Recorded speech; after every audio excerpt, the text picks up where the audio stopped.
sabi ni Gwen, dahil minada haluan ng tubig. So, kaya lang, parang ano, mas mabuburat kami pag dikit, pag itong isasakto mo lang siya. Ayan, ang nadadalang ko sa TikTok arga yan. Pag kita, naburat tulos.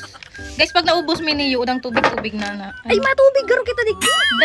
Dai talaga. Ay, di ko aram. Sige, pwede na, hindi ko Kinilig ako nagdiya sa chat ni Kuya. Guys, ini na guys. Namitan na daw sa Itatry muna ni Gwen kung kaya niya. Dapat kaya mo.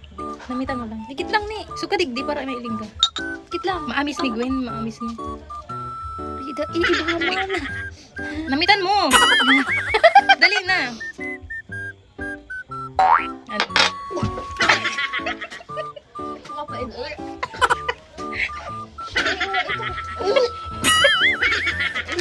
So, ihalo mo na lang ulit guys sa tubig kasi Dito kaya?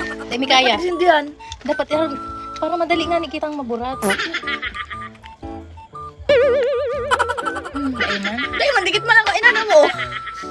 Dikit-dikit lang tayo kita kabaka. Amak! Pero matapang talaga siya.